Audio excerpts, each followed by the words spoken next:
திரிஷா தானே கேட்டான் அந்த ஆள் வெங்கடாயெல்லாம். எனக்கு திரிஷா தான் வேணும் ஒத்த காலம், ஐயோ எனக்கு திரிஷா தான் வேணும்னு கேட்டுக்கிட்டு இருந்தான். கூத்தில் திரிஷா தான் கேட்டான். அப்புறம் ரீசெண்டாக சோசியல் மீடியாவில் இந்த நடிகர் ரேட்டை பற்றி பேசுகிற அமைச்சரோட வீடியோ தான் ரொம்ப வைரலாக போயிட்டுருக்கு. மக்களும் அதை தேடி ரொம்ப ஆராய்ச்சி பண்ணிட்டு இருக்காங்க.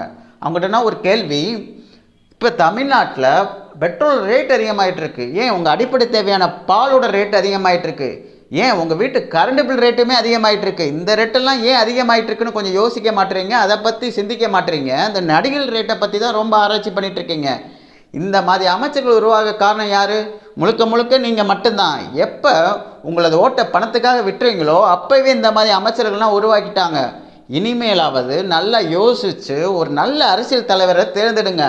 அப்பொழுதுதான் அடிப்படை தேவையான பொருட்களின் விலை கட்டுக்குள்ள இருக்கும், உங்களோட வாழ்க்கை தரமும் உயரும், இந்த தமிழ்நாடு வாழ்க்கை தரமும் உயரும். ஸோ உங்கள் ஓட்டு உங்கள் எதிர்காலம். நோ